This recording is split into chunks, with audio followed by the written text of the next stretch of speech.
Feng একজন gamer অ্যাডিক্টের মতো ভয়ঙ্করভাবে গেম খেলত। একদিন সেভাবেই গেম খেলার সময় বিদ্যুতের কারেন্ট লিক হয়ে সেখানে শক লাগে, আর এর কারণেই সে জানুক বা না জানুক ফেং অন্য একটি দুনিয়ায় ট্রান্সফার হয়ে যায়। সেই দুনিয়ায় কাল্টিভেশন ম্যাজিকই সবকিছু।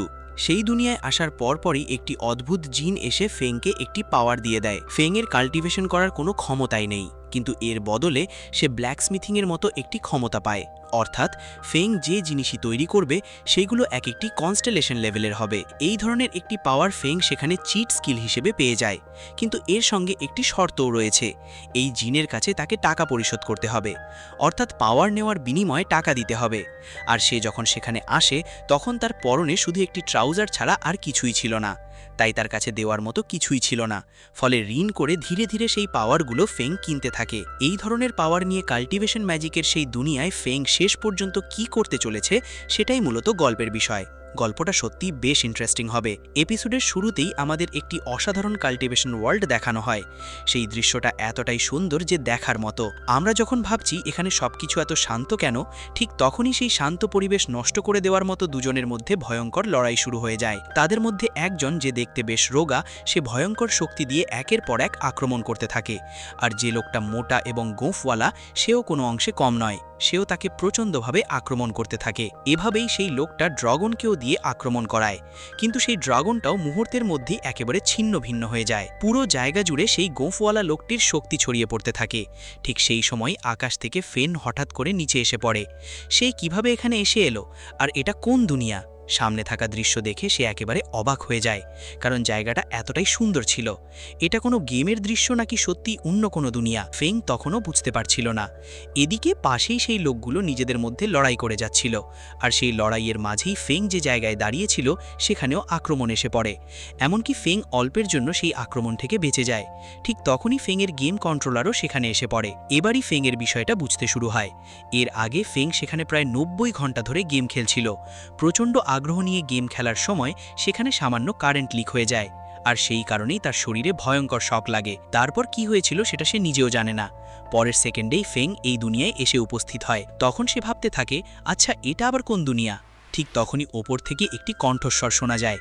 সেই কণ্ঠস্বর তাকে জানায় সে যে দুনিয়ায় এসেছে সেটাই একটি অত্যন্ত সুন্দর কাল্টিভেশন ওয়ার্ল্ড। এই দুনিয়ায় যেহেতু সে এসেছে, তাই তার পাওয়ারও দরকার হবে, তো সুতরাং তাকে একটি চিট সিস্টেম হিসেবে এই জিন নিজেই পাওয়ার দিতে চলেছে।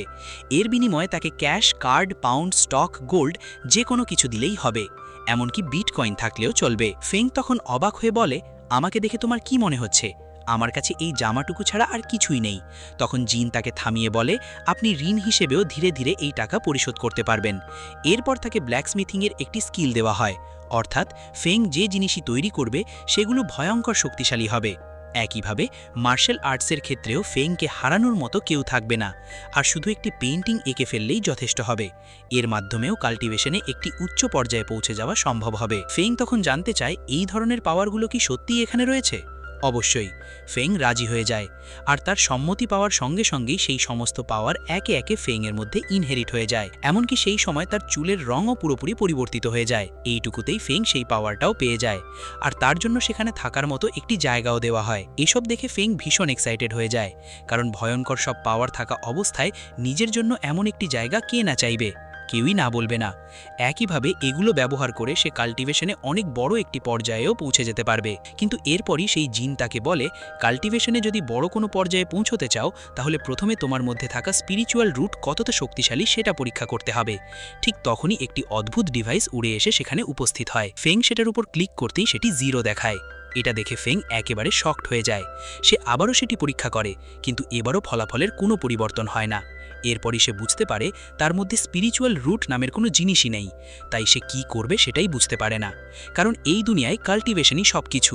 স্পিরিচুয়াল রুটই যদি না থাকে তাহলে তো শেষ। এই দুনিয়ায় তার পক্ষে বড় কিছুই করা সম্ভব হবে না। এই সময় সেই জিনটাও তাকে বলে, আমার বিশ্বাস তোমার ভবিষ্যৎ ভালো হবে। তারপর মনে করিয়ে দেয়, ভালো থেকো, আর ভুলে যেও না যে তোমার নেওয়া লোনটা পরিশোধ করতে হবে। এতে ফেং ভীষণ বিরক্ত হয়ে যায়। সে ভাবতে থাকে, এটা আবার কেমন দুর্ভাগ্য। আমি কি শেষ পর্যন্ত এমন একটি কাল্টিভেশন ওয়ার্ল্ডে এসে আটকে গেলাম যেখানে আমার নিজেরই কোনো কাল্টিভেশন নেই? এরপর তার মধ্যে কাল্টিভেশনের কোনো ট্যালেন্ট আছে কিনা সেটা জানার জন্য সে অনেক জায়গায় যায়। কিন্তু প্রতিটি জায়গাতেই তাকে বলা হয় তার মধ্যে কাল্টিভেশন নামের কোনো জিনিসই নেই। এভাবেই সে 5 বছর কাটিয়ে দেয়। এরপর সে মার্শাল আর্টস শেখানোর জন্য একটি ছোট সেন্টারও খুলে ফেলে। এভাবে একটা সাধারণ জীবনও খারাপ নয়। সে ভাবে আমার জীবনে আমি এমনিতেই বড় কিছু কি করতে পারবো, তাই ড্রয়িং, পেন্টিং আর এই ধরনের কাজই করব। কিন্তু এই কাজগুলোর মধ্যেই যে কনস্টেলেশন লেভেলের পাওয়ার রয়েছে সেটা ফেং নিজেই জানে না। ফেং এর নামও সেখানে পরিচিত হয়ে ওঠে, আর তার নিজের একজন ডিসাইপলও রয়েছে। সেই ডিসাইপলের নাম কিং।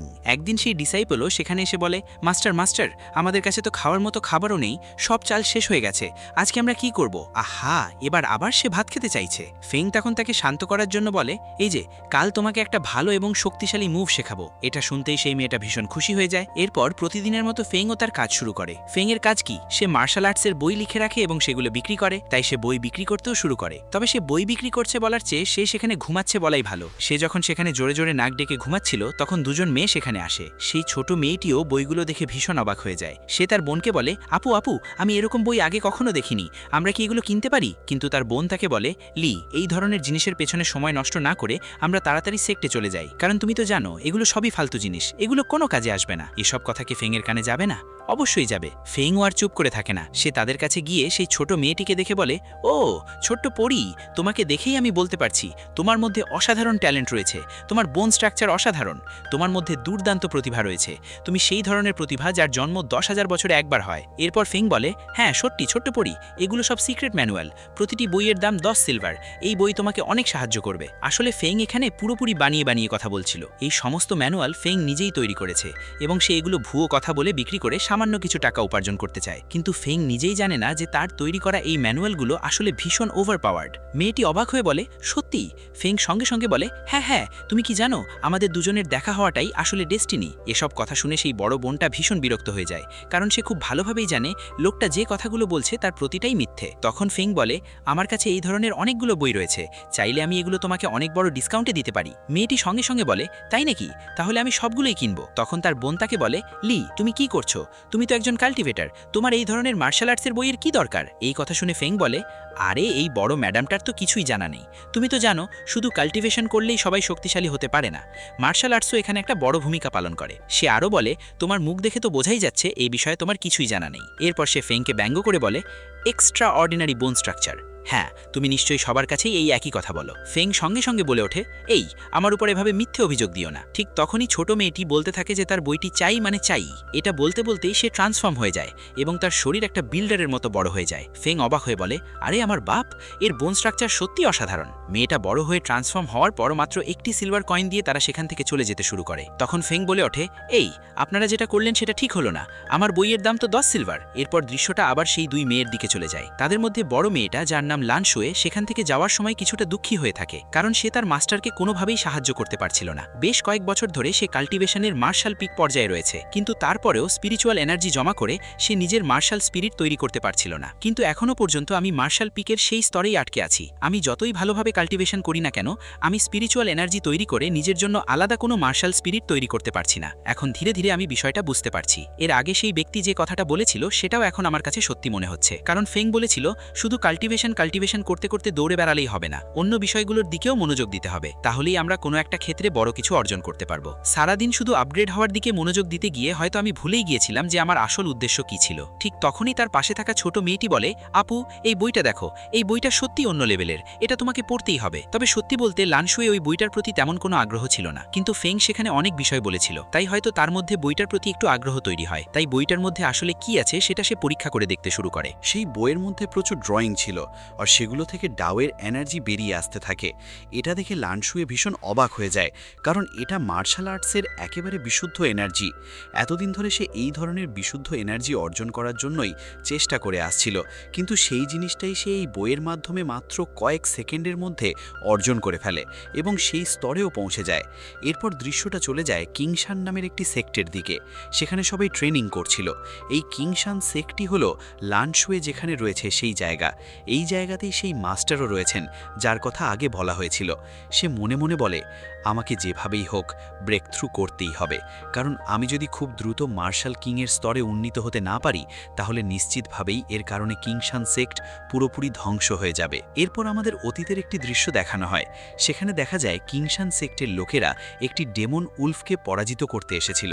তারা ইতিমধ্যেই ডেমন উলফটিকে বেশ ভালোভাবেই আহত করে ফেলেছিল, কিন্তু ঠিক তখনই কিংশান সেখানে এসে তার ডিসাইপেলকে সরে যেতে বলে। সে বলে, শেষ আঘাতটা আমি করব, যাতে পুরো কৃতিত্ব কিংশানের কাছে যায়। বাহ, কি নিচু মানসিকতার মানুষ! এরপর কিংশান সামনে এগিয়ে এসে ডেমন উলফের ওপর একটি আঘাত করে, কিন্তু ঠিক তখনই সে ডেমন উলফের শরীরের ভেতরে লেভেল 7-এর একটি বিস্ট কোর দেখতে পায়। কিন্তু তার আগেই সেখানে নিং শুয়ানো সেক্টের লিডার নিং শুয়ানো এসে সেই লেভেল 7-এর বিস্ট কোরটি নিয়ে নেয়। নিং শুয়ানো বলে, লেভেল 7-এর বিস্ট কোরটা এখন আমার। কিংশান রেগে গিয়ে বলে, নিং শুয়ানো, তুমি এখানে আমার সেক্টের ডেমন উলফের সঙ্গে কয়েক মাস ধরে লড়াই করছো, এতে তোমার লোকজনও অনেক আহত হয়েছে, তাই এভাবে চুরি করে বিস্ট কোর নিয়ে যাওয়ার কথা ভাবতেও যেও না। এরপর কিংশান নিং শুয়ানোর ওপর আক্রমণ করে, কিন্তু নিং শুয়ানো খুব সহজেই সেই আক্রমণ এড়িয়ে যায় এবং কিংশানকে বলে, তুমি এখনও সেই পুরনো কৌশলই ব্যবহার করছো। এরপর সে বলে, হ্যাঁ, এইমাত্র তুমি প্রোফাউন্ড ম্যানিফেস্টেশন ব্যবহার করেছ, এর মানে তুমি ইতিমধ্যেই মার্শাল কিং রিয়েলমের কাল্টিভেশন সম্পন্ন করে ফেলেছ। এরপর নিং শুয়ানো কিংশানের উপর আক্রমণ করে এবং বলে, আজ আমি এখানে এসেছি তোমাকে একটা কথা জানাতে। আজ থেকে 7 দিন পর আমাদের মধ্যে যুদ্ধ হবে, আর সেই যুদ্ধে তোমাকে পরাজিত করে আমি কিংশান সেক্টকে নাসা কন্টিনেন্ট থেকে সম্পূর্ণভাবে মুছে ফেলব।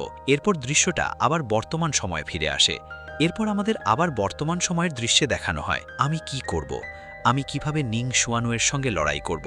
সে তো মার্শাল কিং, আমার থেকে পুরো এক রিয়েলম ওপরে, তাহলে কি আমার নিজেকেই মেরে ফেলা উচিত? ঠিক তখনই লানশুয়েও সেই সেক্টে এসে পৌঁছে যায়। সেখানে এসে সে বলে, মাস্টার, আমি আপনার সঙ্গে দেখা করতে এসেছি, একটা খুব গুরুত্বপূর্ণ বিষয় আছে। মাস্টার তখন বলে, লানশুয়ে, আমি তো আগেই বলেছিলাম যে 3 দিন ধরে কাল্টিভেশন করতে যাচ্ছি, তাই কেউ যেন আমাকে কোনোভাবেই ডিস্টার্ব না করে, তাহলে এখন এখানে কেন এসেছো? লানশুয়ে বলে, মাস্টার, খুবই গুরুত্বপূর্ণ একটা বিষয়, আমি একটা বই নিয়ে এসেছি, দয়া করে অন্তত একবার এটা পড়ে দেখুন। মাস্টার তখন বলে, এই অবস্থায় তোমার কাছে এই বইটাই সবচেয়ে গুরুত্বপূর্ণ মনে হচ্ছে? 7 দিন পর আমাদের সেক্ট আর তাদের সেক্টের মধ্যে একটা বিশাল যুদ্ধ হতে যাচ্ছে, তাই এই ধরনের বিষয় নিয়ে এখন আমার সঙ্গে কথা বলা সম্ভব নয়। লানশুয়ে আবার অনুরোধ করে, মাস্টার, দয়া করে একবার বইটা পড়ে দেখুন, শুধু একবার প্লিজ। যদি কিছুই না ঘটে তাহলে এর জন্য আপনি যে শাস্তি দেবেন সেটাও মেনে নিতে প্রস্তুত আছি। মাস্টার তখন রেগে গিয়ে বলে, আমি তোমাকে এখান থেকে চলে যেতে বলেছি, দয়া করে এখান থেকে চলে যাবে। লানশুয়ে বলে, মাস্টার, আমাকে ক্ষমা করবেন, আপনি আমার কথা শুনবেন না, তাই আমাকে এটা করতেই হচ্ছে। এই কথা বলেই সে সঙ্গে সঙ্গে নিজের পাওয়ার ব্যবহার করে শুয়ানজি আইস প্রিন্সেসকে সেখানে নিয়ে আসে। এটা দেখে সেই লিডার ভীষণ অবাক হয়ে যায়, কারণ সে তো জানতো লানশুয়েকে স্পিরিট রিয়েলমে ব্রেক থ্রু করার জন্য সে নিজেই আগে বলেছিল। এরপর লানশুয়ে আবার বলে, শুধু একবার আমার জন্য এই বইটা পড়ে দেখুন, এই বইয়ের মধ্যে আসলে কি আছে সেটা আমিও জানি না। মাস্টার বলে, ঠিক আছে, তুমি যখন এতবার বলছো তাহলে আমি চেষ্টা করে দেখি। এরপর তিনি শুধু বইটার দিকে তাকালেই তার মধ্যে থাকা কাল্টিভেশনের শক্তি ধীরে ধীরে বাড়তে শুরু করে। তিনি তখন একটি অদ্ভুত জগতের মধ্যে অবস্থান করছেন। সেখানে সেই একই জিনও এসে তাকে ভয়ঙ্করভাবে আঘাত করতে থাকে। জিন যে জায়গায় আঘাত করে সেখানেই একটি করে মেরিডিয়ান আনলক হতে থাকে। এর ফলে তার কাল্টিভেশনের প্রবাহ ভয়ঙ্করভাবে বৃদ্ধি পেতে থাকে। সেই বিশুদ্ধ এনার্জিও তার শরীরের ভেতরে আরও বেশি করে প্রবেশ করতে থাকে। এভাবে শেষ পর্যন্ত তিনি সফলভাবে ইয়োচ মার্শাল কিংয়ের স্তরে কাল্টিভেট করে। এতে সেখানে থাকা অন্য সবার মধ্যেও নতুন করে আত্মবিশ্বাস তৈরি হয়। তারা ভাবতে থাকে, এই তো আমাদের লিডার এবার আমাদের সেক্টকে রক্ষা করতে পারবেন। এরপর দৃশ্যটা ফ্যাংয়ের দিকে চলে আসে। কিছু বই বিক্রি করে সে যে টাকা পেয়েছিল সেটা দিয়ে সে এখন আবার কিছু টাকা হাতে পেয়েছে। সে খুশি হয়ে ভাবে, অনেক দিন পর এখন অন্তত একটা ভালো খাবার খেতে পারছি। এভাবে যদি আরও ভালো করে বই বিক্রি করতে পারি তাহলে আরও ভালো করে খেতে পারবো। এরপর সে বলে, ঠিক আছে, এবার এটা রান্না করে খাওয়া যাক। এরপর দৃশ্যটা একটি কুকুরের দিকে যায়। সে কোনো একটি রাস্তায় একটি মুরগি নিয়ে ভীষণ দ্রুত দৌড়াতে শুরু করে, কিন্তু তাকে সত্যিই কুকুর মনে হলেও আসলে সে কুকুর নয়, কারণ এটা একটি উলফ। অতীতে হ্যাভেন ডিভোরিং উলফ নামে একটি ট্রাইব ছিল। সেই ট্রাইবের কোনো একজন ব্যক্তি নাকি ভয়ঙ্কর একটি অপরাধ করেছিল, কিন্তু কে সেই অপরাধ করেছে সেটা ঠিকমতো তদন্ত না করেই সব অপরাধ তার উপর চাপিয়ে দেওয়া হয়। এর ফলে এই ব্যক্তির কাল্টিভেশনও পুরোপুরি লক হয়ে যায়, এমনকি তাকে সেই ট্রাইব থেকেও বের করে দেওয়া হয়। এখন সে কুকুরের মতো জীবনযাপন করছে। এভাবেই সে দৌড়ে আসার সময় সেখানে ফেংও উপস্থিত ছিল। তাকে দেখা মাত্র সেই উল্ফটা ভীষণ বিরক্ত হয়ে যায়। সে মনে মনে ভাবে, এ আবার কে? একটা সাধারণ হিউম্যান, তাও আবার আমার সামনে এসে দাঁড়িয়েছে। ঠিক আছে, একে এখানেই শেষ করে দিই। উল্ফটা আরও ভাবে, আমার পাওয়ার লক হয়ে থাকলেও কি হয়েছে, আমার শক্তি তো একজন সাধারণ হিউম্যানের চেয়ে বেশি হবেই। এই কথা ভেবে সে ফেংকে শেষ করে দেওয়ার জন্য এগিয়ে আসে, কিন্তু ফেং একেবারে অনায়াসে সেখান থেকে চলে যায়। সে তখন বলে, আরে এটা আবার কি? এই রাস্তায় থাকা স্টুপিড কুকুরগুলো আবার কিভাবে এত অদ্ভুত হয়ে গেল? একটা হিউম্যানকে এমন কথা বলার সাহস কোথা থেকে পায়? এতে সেই উল্ফটা প্রচণ্ড রেগে যায় এবং রাগের চূড়ায় পৌঁছে ইন্ডিগো স্ল্যাশ নামে একটি ভয়ঙ্কর আক্রমণ করে। সেই আক্রমণের ফলে পুরো জায়গাটাই একেবারে ধ্বংস হয়ে যায়। সেই ডেমনিক উল্ফটাও ব্যাপারটা দেখে ভীষণ অবাক হয়ে যায়। সে ভাবে, এটা কি হলো? আমার ডেমনিক পাওয়ার কিভাবে হঠাৎ অদৃশ্য হয়ে গেল? সে যে আক্রমণ করেছিল সেটার প্রভাব আশেপাশের সব জায়গায় গিয়ে পড়ে। এর ফলে ফেংয়ের খাবারটাও পুরোপুরি নষ্ট হয়ে যায়। এতে ফেং ভীষণ রেগে যায়। অন্যদিকে সেই উল্ফটাও এখন কি করবে সেটাই বুঝতে পারছে না। ফেং তখন তাকে চিৎকার করে বলে, হেই ছোট্ট কিউটি, এখন আমি তোমাকেই রান্না করে খাবো। তার এই চিৎকার শুনেই উল্ফটা ভয়ে কেঁপে গিয়ে নিচে পড়ে যায়। এখনও পর্যন্ত সেই তিনজনের কেউই ফেং সম্পর্কে কিছুই জানে না, তাই তিনজনেই ভাবতে থাকে আসলে এই ব্যক্তি কে। তিনজনেই বিষয়টা নিয়ে ভীষণ অবাক হয়ে যায়। এরপর কিংশান লাংশুয়েকে বলে, আমাদের যত দ্রুত সম্ভব পাহাড়ের নিচে থাকা সেই ব্যক্তির সঙ্গে দেখা করতে হবে। লাংশুয়ে তখন বলে, কিন্তু মাস্টার এই সময়ে? কিংশান বলে, হ্যাঁ এখনই, কারণ নিং শুয়ানুক সেক্টের সঙ্গে আমাদের খুব শিগগিরই যুদ্ধ হতে যাচ্ছে। লানশুয়ে তখন বলে, আপনি তো মাত্র কিছুক্ষণ আগেই মার্শাল কিং রিলমে পৌঁছেছেন, তাহলে এখন কি আপনার নিজের রিলমকে স্টেবিলাইজ করা উচিত নয়? কিংশান বলে, সেই সেক্টের লিডার নিং শুয়ানুককে হারানোর জন্য শুধু আমার মার্শাল কিং রিলমে পৌঁছে যাওয়াই কি যথেষ্ট? এর উত্তর অবশ্যই না। এরপর দৃশ্যটা আবার ফেংয়ের দিকে চলে আসে। সে সেই উল্ফটাকে তুলে নিয়ে বাড়ির দিকে নিয়ে যাচ্ছে। অন্যদিকে উল্ফটাও জেগে ওঠে এবং ভীষণ রেগে যায়। সে ভাবে, একজন সাধারণ মানুষ, অর্থাৎ একজন মর্টাল, এমন একজন লোক আমাকে কিভাবে বেঁধে এভাবে নিয়ে যেতে পারে? এরপর উল্ফটা কোনোভাবে সেখান থেকে পালিয়ে যায় এবং প্রচণ্ড গতিতে ফেংয়ের উপর আক্রমণ করে। কিন্তু সেই আক্রমণে ফেংয়ের তেমন কিছুই হয় না। ফেং তখন বলে, আরে এটা আবার কি হলো? এই কুকুরটা এখানে কিভাবে নিচে এসে পড়ল? এরপর সে ভাবে, ঠিক আছে, এটাকে এই বাস্কেটের মধ্যে ভালোভাবে রেখে দিই। সে উল্ফটাকে বাস্কেটের মধ্যে রেখে চলে যেতে শুরু করে। তখন সেই বাস্কেটটাও কাঁপতে শুরু করে। বাস্কেটের ভেতরে একটি লেজেন্ডারি আর্টিফ্যাক্ট দিয়ে তৈরি একটি কিচেন নাইফ ছিল। সেটি হঠাৎ করে উল্ফটির দিকে ছিটকে যায়। কোনো মতে উল্ফটি সেই ছুরি থেকে বেঁচে যায়। ফেংয়ের কাছে হয়তো সেটি শুধুই একটি সাধারণ কিচেন নাইফ মনে হতে পারে, কিন্তু সেই উল্ফটি জানে এটি আসলে একটি লেজেন্ডারি আর্টিফ্যাক্ট দিয়ে তৈরি ভয়ঙ্কর একটি ছুরি। এরপর কিছু সময় কেটে যায়। তখন লানশুয়ে এবং একজন বয়স্ক কিংশান এই দুজন মিলে ফেংকে খুঁজতে তার বাড়িতে এসে পৌঁছায়। ফেং সেখানে একটি বোর্ড লাগিয়ে রেখেছে। সেই বোর্ডটি তাদের দুজনকে স্ক্যান করতে শুরু করে। সঙ্গে সঙ্গে তাদের সম্পর্কে থাকা সমস্ত তথ্য সেই বোর্ডে প্রদর্শিত হতে থাকে। ফেং এই বোর্ডটি কেন লাগিয়ে রেখেছে? কারণ কারা ভালো মানুষ আর কারা খারাপ মানুষ সেগুলো বিশ্লেষণ করার জন্যই সে সেখানে এই বোর্ডটি রেখেছে। ওদিকে সেই বয়স্ক লোকটিও বুঝতে পারছে না ব্যাপারটা আসলে কি। সে বলে, হ্যাঁ তোমারও কি এটা অনুভব হয়েছে? মনে হলো এই বোর্ডটা যেন আমাদেরই পর্যবেক্ষণ করছে। তারপর সে নিজেই বলে, আমার মনে হয় এটা হয়তো শুধুই আমার কল্পনা। ঠিক তখনই লানশুয়ে সেখানে এসে বলে, আমাদের সেক্টের লিডার কিংশান আপনার লিডারের সঙ্গে দেখা করতে এসেছেন। এটা শুনে কিংশানের প্রতিক্রিয়া হয়, আহা দাঁড়াও দাঁড়াও। তারপর সে ভাবতে থাকে, কেন জানি না, কিন্তু এত শক্তিশালী একজন ব্যক্তি যদি এখানে বসবাস করে থাকে তাহলে এর পেছনে নিশ্চয়ই কোনো না কোনো কারণ রয়েছে। তাই এখনই তাকে আমাদের পরিচয় সম্পর্কে কিছু বলা উচিত হবে না। এই কারণে কিংশানও যাওয়ার সময় সেখানে গিয়ে বলবে, বস আপনি কি এখানে আছেন? হ্যালো স্যার, আপনি কি এখানে আছেন? বস কেমন আছেন? কিন্তু সেখানে কাউকেই দেখা যায় না। তবে লানশুয়ের কানে একটি ছেলের আওয়াজ আসে। সেই ছেলেটি আর কেউ নয়, কিং। সেখানে এই ধরনের একটা আওয়াজ শোনার সঙ্গে সঙ্গেই তারা সেই ছেলেটির আওয়াজের দিকে এগিয়ে যেতে শুরু করে। তারা এভাবে সেখানে এগিয়ে যাওয়ার সময় ফেংয়ের তৈরি করা সেই আর্টটি নিজে থেকেই পেন্টিং থেকে বেরিয়ে বাইরে চলে আসে। সেটিও সেখানে এসে পারফর্ম করতে শুরু করে। এটা দেখার সঙ্গে সঙ্গেই ওই দুজনের অবস্থা একেবারে খারাপ হয়ে যায়, কারণ এটি তাও এর সর্বোচ্চ স্তরের একটি আর্ট। তারা ভাবতে থাকে, এই ধরনের আর্টও কি এখানে আছে? এরপর যাতে তাদের কোনো সমস্যা না হয় সেজন্য লানশুয়ে আর কিংশান দুজনেই নিচু হয়ে নিজেদের আড়াল করে সেখান থেকে চলে যেতে থাকে। কিন্তু সেই আর্ট হিসেবে থাকা জিনিসগুলো তাদের দেখতে পায়। তারা বুঝতে পারে যে এই দুজন এভাবে সেখান দিয়ে চলে যাচ্ছে। তাদেরও ইচ্ছে হয় অন্যদের নিজেদের পারফরমেন্স দেখানোর, তাই তারাও সেখানে নিজেদের পারফরমেন্স শুরু করে। তাদের পারফরমেন্স ভীষণ ভয়ঙ্কর হয়। কিংশানের অবশ্য কিছুই জানা ছিল না। তার এনার্জি সম্ভবত পরবর্তী রিলমে ব্রেক থ্রু করতে শুরু করে, কিন্তু ভাগ্য ভালো, সেটা হওয়ার আগেই কিং তার গায়ে পানি ছিটিয়ে কোনোভাবে তাকে থামিয়ে দেয়। এভাবে কাল্টিভেশন করে সামনে এগিয়ে যাওয়াটা আসলে ভালো বিষয় নয়, কারণ এর মধ্যে অনেক ধরনের অসুবিধাও রয়েছে। কিংকে দেখার সঙ্গে সঙ্গেই কিংশান ভাবে এই কিং নিশ্চয়ই একজন ইমমর্টাল বস। এরপর কিং জিজ্ঞেস করে, হ্যাঁ, আপনারা কি আমার বসের সঙ্গে দেখা করতে এসেছেন? তারা বলে, হ্যাঁ, আমরা সেই কারণেই এখানে এসেছি।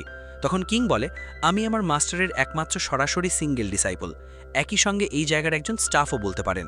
আমাকে এই জায়গাটাও পরিষ্কার করতে হবে, না হলে শেষ। মাস্টার এসে আমাকে ভীষণ বকাবকি করবেন।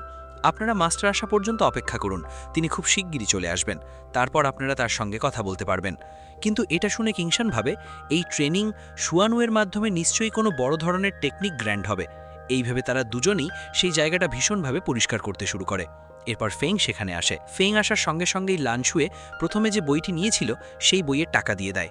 এতে ফেং ভীষণ খুশি হয়ে যায়, কারণ এখন তার হাতে টাকা আছে, এবার রান্না করে খাওয়া যাবে। এর মধ্যে আবার রাতও হয়ে গেছে, তাই এদের এভাবে চলে যেতে দেওয়াটাও ঠিক হবে না। তাই সে তাদের প্রস্তাব দেয়, এখানেই থাকুন, আমি আপনাদের জন্য রান্না করছি, এখানেই খেয়ে নিতে পারবেন। কিন্তু ঠিক তখনই তারা অনুভব করতে শুরু করে ফেংয়ের পেছনে যেন অনেক ভয়ঙ্কর ডেমনিক প্রাণী আসছে। এতে তারা ভয় পেতে শুরু করে। কিন্তু ফেংও যাওয়ার সময় বলে, এখানেই একটু অপেক্ষা করুন, আমি এক্ষুনি রান্না করছি, আর কিছুক্ষণ পরেই হয়ে যাবে। তাদেরও আর কিছু বলার উপায় থাকে না, তাই তারাও সেখানে থাকার ব্যাপারে রাজি হয়ে যায়। এরপর রান্নাঘরে এসে তাকে রান্না করতে হবে, তাই সে ভীষণ ব্যস্ত হয়ে রান্নার প্রস্তুতি নিতে শুরু করে। ওদিকে ওই দুজনের চোখে তার এই রান্নার স্টাইল কেমন যেন অন্যরকম লাগে, সেটি তাদের কাছে ভীষণ ডিভাইন বলে মনে হয়। তারা দুজন আবার কেমন কৌতূহলী হয়ে ফেংয়ের দিকেই তাকিয়ে থাকে। এতে ফেং ভাবে, তোমাদের কি খুব ক্ষুধা লেগেছে? বাইরে আসার সময় ফেং তাদের বলে, যদি আপনাদের খুব ক্ষুধা লেগে থাকে তাহলে ভেতরের টেবিলের ওপর র্যাডিশ রাখা আছে, র্যাডিশ চাইলে আপনারা খেতে পারেন। ভেতরে ঢোকার সঙ্গে সঙ্গেই লাঞ্চুয়ে প্রথমে সেই র্যাডিশটা খেয়ে ফেলে। এরপর কি হয় সেটা আর বোঝা যায় না, কিছুটা এমন অনুভূতি হয় যেন সে স্বর্গে চলে গেছে। তার শরীরের ভেতর দিয়ে ভয়ঙ্কর এনার্জি প্রবাহিত হচ্ছে বলেও মনে হতে থাকে। সেই বয়স্ক লোকটি মুখে দেওয়ার সঙ্গে সঙ্গেই তারও ঠিক একই রকম অনুভূতি হয়। ঠিক তখনই সেই উল্ফটাও বাস্কেট থেকে বাইরে বেরিয়ে আসে। সঙ্গে সঙ্গে একটি ভয়ঙ্কর ঔরা পুরো জায়গা জুড়ে ছড়িয়ে পড়ে।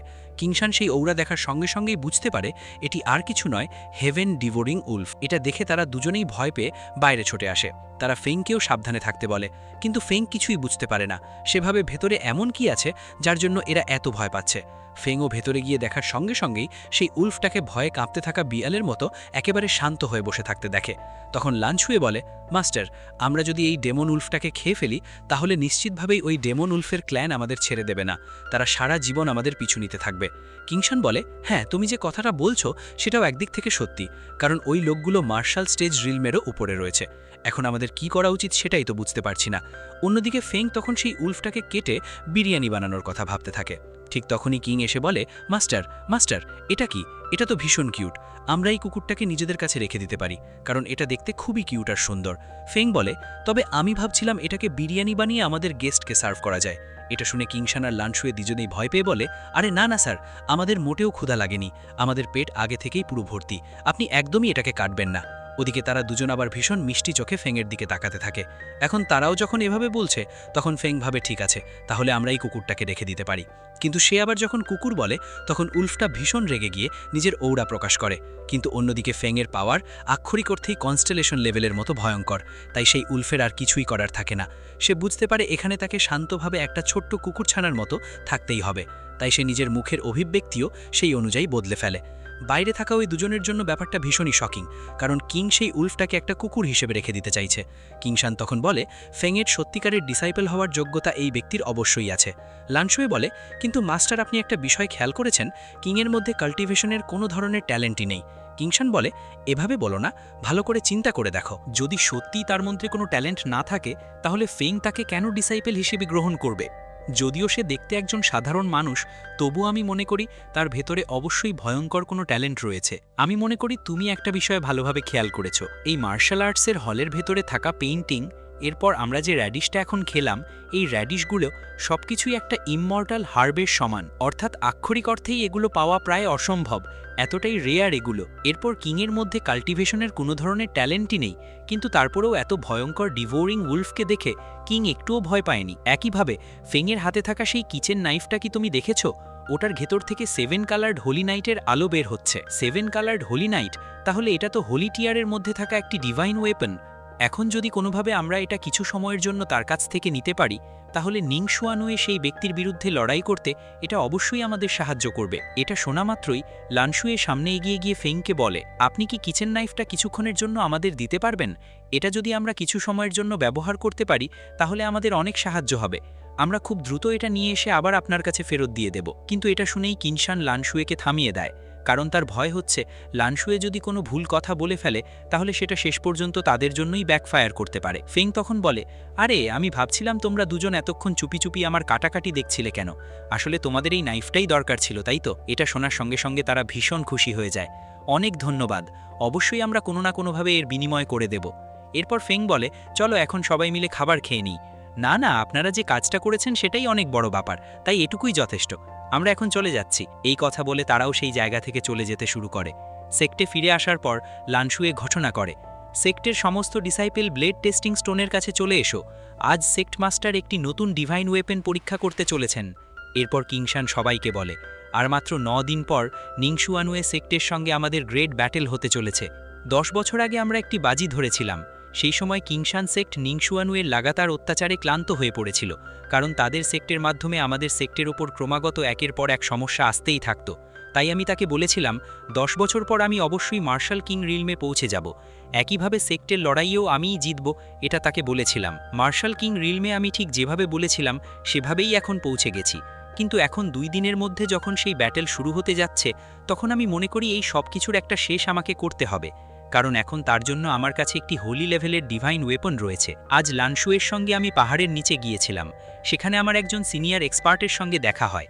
তিনি আমাকে তার একটি ডিভাইন ওয়েপন দিয়েছেন। তার মানে আমাদের এখনও জয়ী হওয়ার সুযোগ রয়েছে। অন্যজন বলে, হ্যাঁ, অন্তত একটা আশা তো পাওয়া গেছে। কিংশান বলে, কিন্তু সেই ডিভাইন ওয়েপন আমার হাতে তার আসল শক্তি প্রকাশ করবে কিনা সেটা আমি জানি না। তবে আমি জিতি কিংবা হারি, প্রথম ব্যাটেলের পর কিংশান সেক্টের ফ্লেম পাল সেই সিনিয়র এক্সপার্টকে দিয়ে দেবে। লানশুয়ে অবাক হয়ে বলে, ফ্লেম পাল? মাস্টার, সেটা তো কিংশান সেক্টের আল্টিমেট ট্রেজার। কিংশান বলে, হ্যাঁ, আল্টিমেট ট্রেজার। যদি আমি হেরে যাই তাহলে কিংশান সেক্ট এই দুনিয়ায় আর টিকে থাকবে কিনা সেটাও আমি বলতে পারি না। কথা শুনে সবাই পরিস্থিতির গুরুত্ব বুঝতে পারে। এরপর কিংশান সেই নাইফটি নিয়ে টেস্টিং স্টোনের ওপর আঘাত করে, কিন্তু কিছুই হয় না।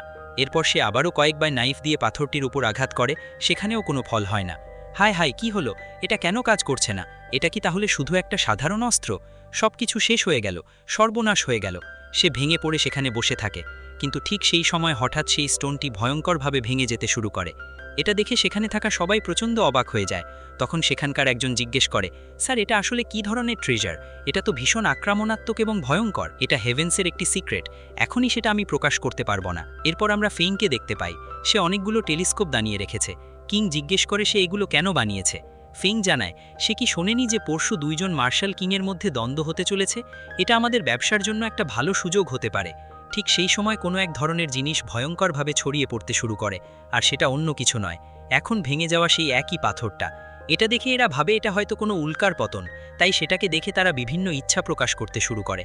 আমাদের যেন ভালো খাবার পাওয়া যায়, অনেক টাকা চাই, আমরা যেন খুব তাড়াতাড়ি ধনী হয়ে যেতে পারি। এরপর ব্যাটেলের সেই দিনটি চলে আসে, তাই শহর থেকে সবাইকে সরিয়ে দেওয়া হয়েছে, কারণ যখনই সেক্টগুলোর মধ্যে যুদ্ধ হয় তখন বেচারা নিরীহ মানুষেরাই বিপদে পড়ে।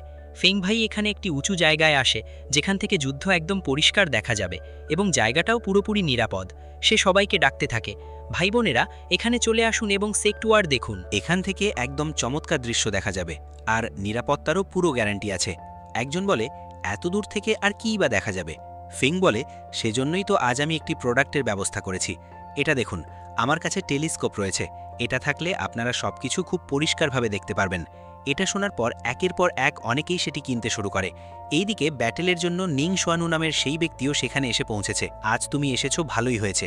ওই কিংশানের সমস্ত শক্তি এই পৃথিবী থেকে মুছে না ফেলা পর্যন্ত আমি থামব না। এই কথা শুনে কিংশানু বলে, এখানে তো এখনও আসল ব্যাটেলই শুরু হয়নি, তার আগেই কি তুমি এতটা যোগ্য হয়ে গেছো? কে জিততে যাচ্ছে সেটা বোঝার আগেই সেখানে দুজনেই ভয়ঙ্করভাবে একে অপরের উপর আক্রমণ করতে শুরু করে। নিংশুয়ানু তার আক্রমণগুলো ব্লক করতে এবং প্রতিহত করতে থাকে। দুজনের স্পিরিচুয়াল পাওয়ারও ভয়ঙ্করভাবে সংঘর্ষে লিপ্ত হয়। নিংশুয়ানুও তাকে দেখেই বুঝতে পারে এই কিংশান মার্শাল কিং রিয়ালমে পৌঁছে গেছে। কিন্তু সে যতই সেই পর্যায়ে পৌঁছে থাকুক না কেন, এখনও আমার তুলনায় সে অনেক পিছিয়ে রয়েছে। এরপর সে কিংশানকে সজোরে ধাক্কা দিয়ে দূরে ছুঁড়ে ফেলে দেয়। কিংশানের অবস্থা খুবই খারাপ হয়ে যায়। এখনই কিংশানের কাছেও বিষয়টা পরিষ্কার হয়ে যায়। আমাদের নিংসোয়ানু ইতিমধ্যেই মার্শাল কিং রিয়ালমের 3rd স্টেজে রয়েছে। তুমি মার্শাল কিং রিয়ালমে পৌঁছে গেলেও কি হবে? এই জায়গায় জিততে হবে আমাকেই। এটা আমি আগেই ঠিক করে রেখেছি। আমি তো 20 বছর আগেই মার্শাল কিং রিয়ালমে পৌঁছে গিয়েছিলাম। তাহলে তুমি কি আমাকে বোকা বানিয়েছ? না, তোমাকে বোকা বানাবে কে? তুমি তো আগে থেকেই একজন বোকা, পাগল। এরপর কিংশান ভয়ঙ্কর দ্রুত গতিতে তাকে ঘুষি মারতে থাকে। নিংসোয়ানুও কোনোভাবে সেই আঘাত ঠেকানোর চেষ্টা করে, কিন্তু এরপর সে পিছন থেকে আঘাত করতে থাকে। এভাবে একের পর এক কখনো মুখে কখনো শরীরে আঘাত করতে থাকে। এরপর সেখানে 3টি ক্লোন তৈরি করে কিংশানের পরিস্থিতি আরও খারাপ করে দেয়, এমনকি তাকে নিচের দিকেও তুলে আছাড় মারে। এখনই কিংশান বুঝতে পারে নিংসোয়ানুয়ের পাওয়ার লেভেলের সঙ্গে তার পাওয়ার লেভেলের মধ্যে আসলে কতটা বিশাল পার্থক্য রয়েছে। তার কাছে থাকা সেই উইপনটা যদি ব্যবহার করা হয় তাহলে এখন সেটাই সঠিক হবে, এমনটাই সে ভাবতে থাকে। এদিকে ফাইটটা ভয়ঙ্কর আক্রমণাত্মক হয়ে উঠেছে। সেখানে যারা লড়াই দেখছে তাদের মধ্যে প্রচণ্ড উত্তেজনা তৈরি হয়েছে। তারা সবকিছু একদম পরিষ্কারভাবে দেখতে পাচ্ছে, কিন্তু সেখানে থাকা একজন ব্যক্তি কিছুই বুঝতে পারছে না।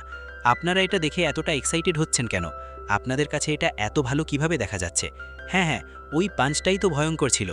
এটা শোনার সঙ্গে সঙ্গেই তারও সেই জিনিসটা ব্যবহার করে দেখতে ইচ্ছে হয়। তাই সে ফেংকে জিজ্ঞেস করে, এই জিনিসটা আমাকে বিক্রি করতে হবে? অবশ্যই আমি বিক্রি করতে পারি, কিন্তু এখন আগের দামের তুলনায় এর দাম 3 গুণ বেশি। এটা শুনে লোকটা প্রচণ্ড রেগে যায় এবং চিৎকার করতে শুরু করে, আরে এটা তো একদম ঠিক হচ্ছে না। দুজনের শক্তির মধ্যে বিশাল একটা পার্থক্য তৈরি হয়ে গেছে। মাস্টার ফেংয়ের মার্শাল আর্টসের বইটা যদি আমি না পড়তাম তাহলে আমার অবস্থা এখন আরও খারাপ হতো। আমি এতক্ষণে বেঁচেই থাকতাম না। কিন্তু কোনোভাবে এখনও আমার কাছে সেই ট্রাম্প কার্ডটা রয়েছে। মনে হয় সেটা ব্যবহার করার সঠিক সময় এখনই। কি হলো, তুমি কি তোমার ট্রাম্প কার্ডটা ব্যবহার করার কথা ভাবছো? আমি জানি তোমার কাছে একটা ডিভাইন উইপেন আছে। আরে এই বিষয়টা তুমি কিভাবে জানলে? এখন যদি এই বিষয়টাও তুমি জেনে থাকো তাহলে নিশ্চিতভাবেই আমাদের এখানে বিশ্বাসঘাতক রয়েছে। এরপর সেখানে আরেকজন ব্যক্তি এসে হাজির হয়। সে জানে লানশুয়ে আর কিংশান কোনো এক জায়গায় গিয়েছিল, আর সেখান থেকেই তারা এই ডিভাইন উইপেনটা পেয়েছে। তখন নিংসোয়ানুকে জিজ্ঞেস করা হয়, তুমি কি ভাবছো তোমার কাছে থাকা সেই ট্রাম্প কার্ড ব্যবহার করে কি তুমি কিছু করতে পারবে বলে মনে করছো? কোনো সুযোগই নেই, তুমি আমার বিরুদ্ধে কিছুই করতে পারবে না। এরপর সে সেখানে কোনো এক ধরনের ফরমেশন তৈরি করে। সঙ্গে সঙ্গে সেখানে একটি ফরবিডেন জোনের থ্রেড দেখা দেয়, আর তার ভেতর থেকে সবার অজানা একটি ফরবিডেন ডিভাইন উইপেনও আবির্ভূত হয়। এর নাম সোল ডিভোরিং সোর্ড। এর আগে ওই সেক্টের একজন মেম্বার এই ফরবিডেন উইপেনটিকে একটি ফরবিডেন অস্ত্রে পরিণত করে রেখেছিল, কারণ এই সোর্ড যখনই বাইরে বের হয় তখন যেদিকে তাকানো হোক না কেন শুধু ধ্বংসই দেখা যায়। এই সোর্ড যখন আবির্ভূত হয় তখন পুরো এলাকার 10,000-এরও বেশি জীবিত প্রাণীর সোলকে এটি সরাসরি কনজিউম করে ফেলে, আর এতক্ষণ পর্যন্ত এই সোর্ড 1 মিলিয়নেরও বেশি সোলকে কনজিউম করে ফেলেছে। একইভাবে যারা এটিকে ব্যবহার করে তাদের 10 বছরের লাইফ স্প্যানও এটি কনজিউম করে ফেলে। কিংশান, আমার কাছে আমাদের সেক্টের একটি ভয়ঙ্কর ট্রেজার রয়েছে। পারলে আমি যে অ্যাট্যাক করতে যাচ্ছি সেটা থেকে বেঁচে দেখাও। নিশ্চিতভাবেই আমার ডিভাইন উইপন তোমার উইপনটাকে না ভেঙে ছাড়বে। এটা দেখে সেখানে থাকা সবাই কিংশানের দিকে তাকিয়ে হাসতে শুরু করে। আমরা ভাবতেও পারিনি শেষ পর্যন্ত তুমি এই ধরনের একটা ব্যাটেলে কিচেন নাইফ নিয়ে আসবে। এটা শুনে কিংশানেরও এখন বিষয়টা বুঝে যায় সোল ডিভোরিং সোর্ড আসলে কেমন সোর্ড। তার ঔরা যদি চারদিকে ছড়িয়ে পড়ে শুধু তাতেই যথেষ্ট, এতেই সেখানে থাকা সব উইপন সাপ্রেস হয়ে যাবে। হায় হায়, আমি তো ফেসে গেলাম। এখন আমি কি করব? আমি তো মরে গেলাম। কনস্টেলেশন, আমাকে বাঁচাও। কিন্তু ততক্ষণে অনেক দেরি হয়ে গেছে। সোল ডিভোরিং সোর্ড দিয়ে সে মাত্র একটি অ্যাটাক করে, আর এতেই সেখানে একটি বিশাল এক্সপ্লোশন তৈরি হয়ে যায়। পুরো জায়গাটা ধোঁয়ায় ছেয়ে যায়। পাহাড়ে থাকা লোকজনও কিছুই দেখতে পায় না। এ কারণে তারা ফেংয়ের কাছে রিফান্ড চাইতে শুরু করে। আরে এটা কি হচ্ছে? তুমি তো বলেছিলে সবকিছু পরিষ্কারভাবে দেখা যাবে। কিন্তু ফেং তাদের দিকে তাকিয়ে বলতে শুরু করে, আমি শুধু রিপেয়ার করতে পারি, রিফান্ড দেওয়ার কোনো সুযোগই নেই, কারণ আমার দোকানে রিফান্ড পলিসি নেই। এটা শুনে বাকিরা ভীষণ বিরক্ত হয়ে যায়। এটা আবার কেমন কথা? আমি তো এই আইটেমটার জন্য প্রায় 10 গুণ বেশি দাম দিয়ে কিনেছি। এদিকে ফেংও বলে, ঠিক আছে, একটু অপেক্ষা করুন, ব্যাপারটা কি হয়েছে আমি দেখে নিচ্ছি। সেখানে ভালোভাবে দেখার পর বোঝা যায় সেই এক্সপ্লোশনের কারণে পুরো জায়গাটা ধোঁয়ায় আচ্ছন্ন হয়ে আছে, আর সেই সোলের কারণেও সেখানে কিছুই দেখা যাচ্ছে না। সেই সোলটা ভয়ঙ্কর দ্রুত গতিতে কিংশানকে অনুসরণ করতে থাকে। এরপর সেটি মাত্র একটি অ্যাটাক করে, আর সেই আঘাতেই কিংশান সেখানে মাটিতে পড়ে যায়। আমার সোল ডিভোরিং সোর্ড তোমার সোল খাবার জন্য ভীষণভাবে ছটফট করছে। আমি কি করব কিছুই বুঝতে পারছি না। আমি কি তাহলে মরতে যাচ্ছি? দূরে থাকা ফেংও তখন চিৎকার করে বলে, আরে কিংশান, কি হয়েছে? উঠে দাঁড়াও। সে ভীষণ জোরে চিয়ার করতে থাকে। ফেংয়ের সমস্যা হলো যদি এখনই কিংশান সেখানে হেরে যায় তাহলে সব শেষ, তার ব্যবসা পুরোপুরি ডুবে যাবে। এখন অনেকেই রিফান্ড চাইবে, পাশাপাশি আর বেশি বিক্রিও করা যাবে না। এই সময়ে সেখানে একজন অনেকক্ষণ ধরে ঝগড়া করতে থাকে এবং বলে এখানে টাকা তুলতে হবে। অন্যদিকে ফেংয়ের কথা কিংশানের জন্য একটা মোটিভেশনের মতো কাজ করছে। আরে মিস্টার ফেং, আপনিই নিজে এখানে চলে এসেছেন আর আমাকে চিয়ারও করছেন। তার মনে হয় যেন সে কোনো ভয়ঙ্কর ডিভাইন ব্লেসিং পেয়ে গেছে। এমনকি তার মনে হয় ফেং যেন তাকে হিল করে দিচ্ছে। এতে সে আবার লড়াই করার জন্য প্রস্তুত হয়ে যায়। সেখানে লানশুয়েও বিষয়টা লক্ষ্য করে। কিংশানের ঔরা আগের মতো নেই, এখন সেটা পুরোপুরি অনেকটাই আলাদা হয়ে গেছে। ঠিক তখনই আমাদের নিং শুয়ানু 1 মিলিয়ন সোল ব্যবহার করে কিংশানকে চারদিক থেকে ঘিরে ফেলে। কিন্তু হঠাৎ করে মাত্র একটি অ্যাটাক করতেই সেখান থেকে ভয়ঙ্কর শক্তিশালী একটি আক্রমণ বেরিয়ে আসে। সেই আক্রমণের ফলে 1 মিলিয়ন সোলই মুহূর্তের মধ্যে ধ্বংস হয়ে যায়। সেই অ্যাটাকের ইম্প্যাক্ট সেখানেই থেমে থাকে না, আক্রমণটা সরাসরি নিং শুয়ানুকেও আঘাত করে। এর ফলে তার একটি হাত কেটে যায়। ভালো ব্যাপার হলো ঠিক সময় তার টিমমেটরা সেখানে এসে পৌঁছায়। কোনোভাবে তারা তাকে বাঁচিয়েও ফেলে। এরপর নিং শুয়ানু আর তার গ্যাং এই সুযোগটা কাজে লাগিয়ে ভয়ঙ্কর দ্রুত গতিতে সেখান থেকে পালিয়ে যেতে শুরু করো। কিংশানের সঙ্গীরাও খুব দ্রুত তাদের ধরার জন্য দৌড়ে আসে, কিন্তু কিংশান তাদেরকে আটকে দেন। ওদের যেতে দাও, আমরা ওদের ক্ষমা করে দিতে পারি, যেতে চাইলে যেতে দাও, কারণ আমাদের মাস্টার ফেং পাহাড়ের ওপর থেকে পুরো ঘটনাটাই দেখছেন। তাকে দেখলেই আমি বলতে পারি তার ইচ্ছা হলো এই 2 সেক্টই যেন টিকে থাকে, কোনো সেক্টই যেন ধ্বংস না হয়। এটাই তার ইচ্ছা, কারণ তাহলেই সবকিছু ব্যালেন্সড থাকবে। কিন্তু এদিকে ফেং ভীষণভাবে হতাশ হয়ে বিলাপ করতে থাকে। হায় হায়, এটা কি হলো? আমি তো ভেবেছিলাম এখান থেকে ভালো একটা টাকা কামাতে পারবো, কিন্তু এই ব্যাটেল এত তাড়াতাড়ি শেষ হয়ে গেল।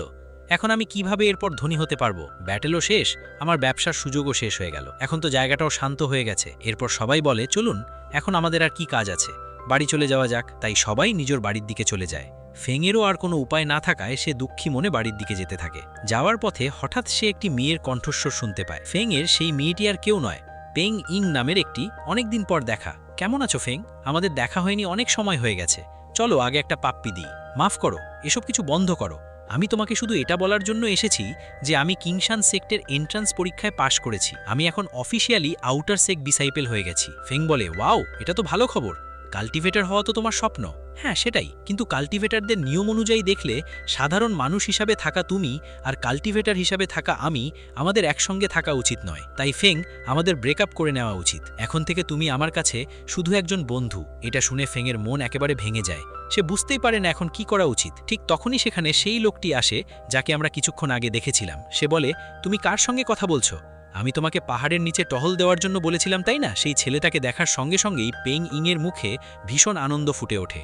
সে সঙ্গে সঙ্গে দৌড়ে গিয়ে তাকে জড়িয়ে ধরে। এটা দেখে ফেং ভীষণ রেগে যায়, কারণ ব্রেকআপ করার আসল কারণ এটাই। মনে হচ্ছে এই ছেলেটার ওপর পেং ইংয়ের ক্রাশ রয়েছে। এদিকে তারা দুজন নিজেদের মতো আনন্দ করতে থাকে, আর এটা দেখে ফেংও সেখান থেকে চলে যেতে শুরু করে। সেই ব্যক্তিটাও রেগে তাকিয়ে বলতে থাকে, এই লোকটা যদি আমার সঙ্গে প্রতিযোগিতা করতে আসতো তাহলে আমি ভেবেছিলাম ওকে পুরোপুরি শেষ করে দিতে পারতাম। কিন্তু সে জানে না ফেং আসলে আক্ষরিক অর্থেই একজন কনস্টেলেশনের মতো শক্তিশালী। এরপর দৃশ্যটা সরাসরি নিং শুয়ানুর কাছে চলে আসে। তার সামনে সেই একই ব্যক্তি দাঁড়িয়ে আছে। সে বলে, নিং, আমি তোমাকে 17 বছর ধরে বড় করে কিংশান সেক্টে পাঠিয়েছিলাম কেন? তোমার মাধ্যমে ভালো ভালো ইনফরমেশন পাওয়া যাবে, আর সেই ইনফরমেশন ব্যবহার করে পুরো সেক্টটাকেই শেষ করে দেওয়া যাবে, এই ছিল উদ্দেশ্য। আর তুমি শুধু এই মিথ্যা তথ্য দেওয়ার জন্য এমন করেছো?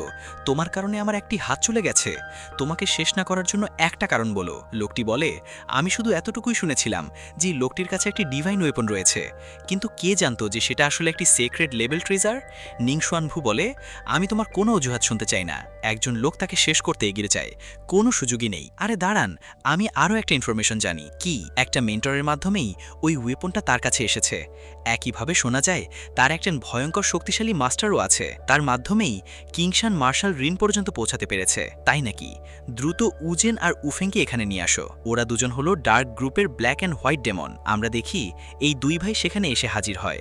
তোমরা জিয়াংপিং সিটিতে গিয়ে সেই ওয়েপনটা এবং যেই ব্যক্তির কারণে সে মার্শাল রিলমে পৌঁছাতে পেরেছে সেই ব্যক্তিকেও খুঁজে বের করবে।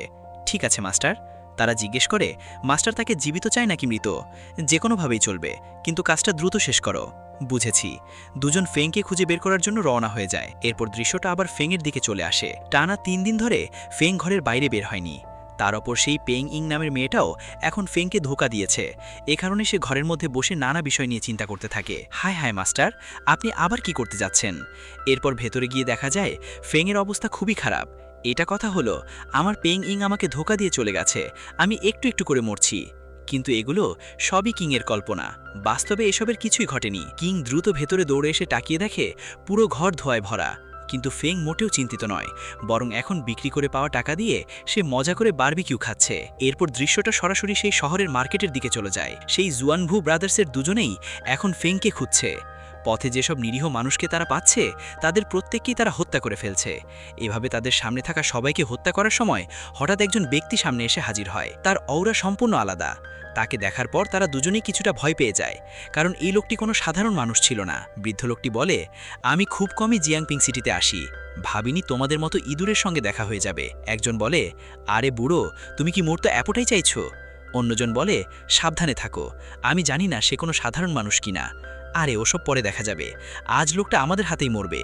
এই জায়গায় আমি মরব? এখানে আমি মরব না, তোমরাই মরবে। এই কথা বলেই লোকটা নিজের একটা শক্তি প্রকাশ করে। কোনোভাবে তারা সেই আক্রমণ থেকে অল্পের জন্য বেঁচে যায়। আরে ওই বুড়ো লোকটা এত ভয়ঙ্কর কিভাবে হলো? মনে হচ্ছে তার রিলম অনেক বেশি শক্তিশালী, কারণ মাস্টারের রিলমের তুলনায়ও তার পাওয়ার লেভেল অনেক বেশি। মাস্টারের থেকে 10 গুণ নয়, বরং 100 গুণ বেশি পাওয়ার রয়েছে। এরপর হঠাৎ করে সে আবার একটি অ্যাটাক করে। এবার তার পাওয়ার ভয়ঙ্কর রকমের শক্তিশালী। কোনোভাবে তারা সেখান থেকে পালিয়ে যায়। আমার মনে হয় এই লোকটা মার্শাল সেজ রিলমে রয়েছে। তাহলে আমরা যে ব্যক্তিকে খুঁজতে এসেছি সেই ব্যক্তিটাও কি এই লোকটা?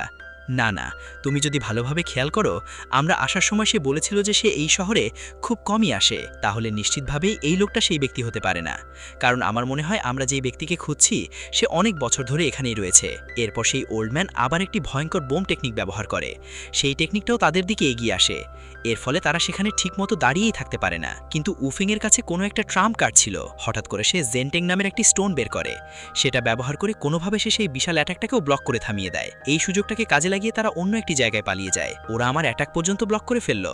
এরা আসলে কারা কিছুই বুঝতে পারছি না, তবে কোনো একটা উদ্দেশ্য নিয়েই এরা এখানে এসেছে। নিশ্চিতভাবে এরা এখানে কোনো না কোনো সমস্যা তৈরি করবে। কোনোভাবে তারা দুজন ফেং যেখানে আছে সেই জায়গায় এসে পৌঁছে যায়। সেখানে উলফ বুঝতে পারে যে কেউ একজন এসেছে। এরপর ওই দুজন ফেংয়ের মার্শাল আর্ট স্কুলে আসে। সেখানে স্কুলের বোর্ড দেখে তারা ভাবতে থাকে, এটা আবার কি? এই মার্শাল আর্ট স্কুলের তো কোনো নামই নেই, কি জঘন্য একটা মার্শাল আর্ট স্কুল। তখন তারা ফেংকে রাগিয়ে দেওয়ার জন্য সেই বোর্ডের উপর আক্রমণ করে। দৃশ্যটা এবার সরাসরি ফেংয়ের দিকে চলে আসে। এদিকে ফেং কিংকে বলছিল, তুই অনেক খাবার খেয়ে ফেলেছিস, যা গিয়ে এই বইগুলো বিক্রি করে টাকা উপার্জন কর। কিং মনে মনে ভাবছিল, এই বইগুলো আদেও বিক্রি হবে তো? সে সেখান থেকে বইগুলো বিক্রি করতে যাওয়ার সময় তখনই উলফ, যার নাম কিং রেখেছিল ওয়াংচাই, সেখানে এসে যায় এবং ভয়ঙ্করভাবে ভাউ ভাউ করে ডাকতে থাকে। সে নিজের ভাষায় বলতে থাকে, বাইরে দুজন ভয়ঙ্কর লোক এসেছে। কিন্তু কিং তার কোনো কথাই বুঝতে পারে না। বাইরে সেই উচেন একটি উইন্ড ব্যবহার করে ভয়ঙ্কর একটা আক্রমণ করে। লোকটা আক্রমণ করার পর ভেতরের দিকে এগিয়ে আসতে শুরু করে। সেখানে যে থ্রেট সাইনবোর্ডটা রাখা ছিল সেটাও উচেনকে ভয়ঙ্করভাবে আক্রমণ করতে শুরু করে। কিন্তু কোনোভাবে উচেন সেখান থেকে বেঁচে পালিয়ে যায়। এরপর একের পর এক অনেক ধরনের অস্ত্র ব্যবহার করে ক্রমাগত আক্রমণ চলতেই থাকে। কিন্তু জুয়ানভু সেক্টর থেকে একটা অদ্ভুত ক্লক তার কাছে থাকে। সেই ক্লক থাকার কারণে সে মুহূর্তের মধ্যেই 100 মাইল পর্যন্ত ভ্রমণ করতে পারে। একই সঙ্গে এই ক্লক 1000টি আক্রমণও প্রতিহত করতে পারে। উফেং কোনোভাবে আক্রমণটা এড়িয়ে উচেনের কাছে চলে আসে। উচেন তখন একেবারে অস্থির হয়ে যায়। সে বলে, আমাদের এই জায়গা থেকে চলে যেতে হবে, কারণ এই জায়গাটা ভীষণ বিপজ্জনক। দৌড়াও। কিন্তু ফেং তো এখানে এসে গেছে, আর ফেং যে ক্রিয়েশন তৈরি করেছে সেটা কি আর তাদের এভাবে ছেড়ে দেবে? তারা সেখান থেকে দৌড়ে পালানোর চেষ্টা করতেই হঠাৎ সেই জায়গায় একটা ব্যারিয়ার তৈরি হয়ে তাদের আটকে দেয়। এতে তারা একেবারেই বুঝতে পারে না কি হচ্ছে। তারা পুরোপুরি সেই জায়গার মধ্যে আটকা পড়ে যায়। এরপর পুরো জায়গাটাই অদ্ভুতভাবে বাঁকতে শুরু করে। মার্শাল আর্ট স্কুলের প্রবেশপথটাও হঠাৎ করে অনেক গুণ বড় হয়ে যেতে শুরু করে, আর সেই প্রবেশপথের ভেতর থেকে একটা ভয়ঙ্কর জিনিস বেরিয়ে আসে। প্রাচীনকালে যে ধরনের বড় পাখা ব্যবহার করা হতো, ঠিক সেরকম একটা পাখাও সেখান থেকে বাইরে বেরিয়ে আসে। সেটা স্বাভাবিকভাবেই শুধু দুলতে থাকে, কিন্তু তার মধ্য থেকেই প্রচণ্ড শক্তিশালী স্পিরিচুয়াল এনার্জি বের হতে শুরু করে। তখন সে যেন ভাবতে থাকে, তোমরা কি ভাবছো এত বিপুল শক্তি ব্যবহার করে আমাদের দুজনকে হারিয়ে দিতে পারবে? এরপর লোকটা সঙ্গে সঙ্গে জেন্টিং স্টোন নামের একটা পাথর বের করে। এবার দেখো এই পাথরের ক্ষমতা কতটা আশ্চর্য। লোকটা সেই পাথরটাকে সক্রিয় করতেই দুজনেই নিজেদের শক্তি ব্যবহার করে সেটাকে আরও বিশাল আকারে বড় করে তোলে। দৃশ্যটা এবার সরাসরি আমাদের ফেংয়ের দিকে চলে আসে। সে ভাবতে থাকে, আমি এখন কি করব সেটাই বুঝতে পারছি না। আমি এখন ভাবছি কমিশনের জন্য পিংজিয়াং চেম্বার অফ কমার্সে যাওয়া যায় কিনা, কিন্তু আমি কিভাবে তার কাছ থেকে টাকা চাইব যাতে এমন মনে না হয় যে আমি তার কাছে ভিক্ষা চাইছি। গতবার যখন তাদের কাছ থেকে বই প্রকাশ করেছিলাম তখন কিছু বই বিক্রি হয়েছিল, এখন পরিস্থিতি আরও ভালো হতে পারে। তাহলে কি আমি সেটাই করব? ঠিক তখনই ফেংয়ের সামনে হঠাৎ একটা তেলাপোকা দেখা দেয়। তেলাপোকাটাকে দেখা মাত্রই ফেংয়ের কোনো নড়াচড়া থাকে না, মনে হয় সে ভয় পেয়ে গেছে। সেখানে আসলে কি হচ্ছে সেটা বোঝা যায় না। ফেং আর সেই প্রবেশপথে থাকা বোর্ডটা যেন একে অপরের সঙ্গে সংযুক্ত, এমনকি ফেংয়ের শরীরও যেন সেখানে দেখা যাচ্ছে। ফেং ভয়ঙ্করভাবে সেটাকে ধ্বংস করার জন্য এগিয়ে আসে। অন্যদিকে সেই দুজনের কোনো ধারণা নেই যে সেখানে আসলে কি হচ্ছে। তাদের কাছে ফেংকে ভীষণ ভয়ঙ্কর কিছু বলে মনে হতে থাকে। ফেং তখন সেই তেলাপোকার ওপর আক্রমণ করে, কিন্তু কিভাবে যেন সেই আক্রমণের প্রভাব বাইরেও গিয়ে পড়ে। এর ফলে সেই জেন্টিং স্টোনটাও বিশাল আকার ধারণ করে।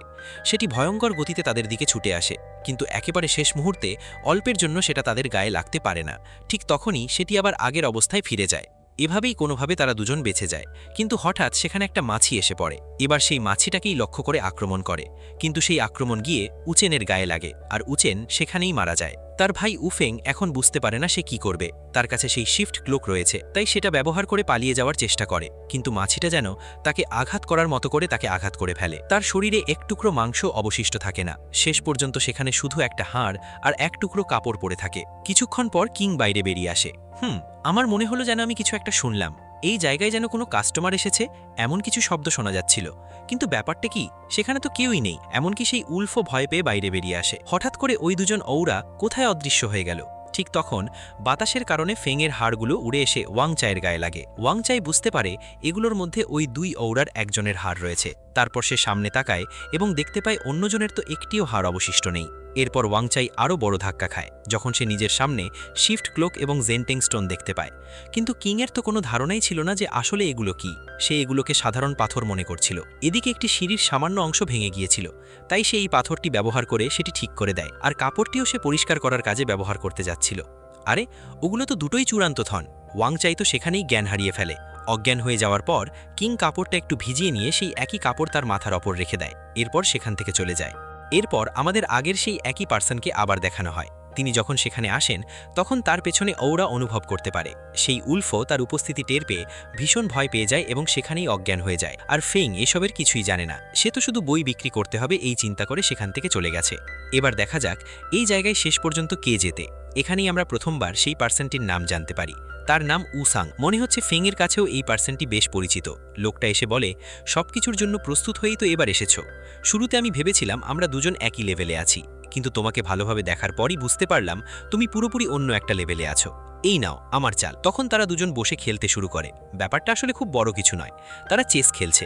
লোকটা বলে, তোমার কাছে মনে হচ্ছে আমি অন্য একটা লেভেলে আছি, কিন্তু চেস খেলতে শিখিয়েছে কে? আমি তো। তবে এখানে যে চেসের কথা বলা হচ্ছে সেটা সাধারণ চেসের কথা নয়। এই লোকটাও চেসকে কাল্টিভেশনের মতোই।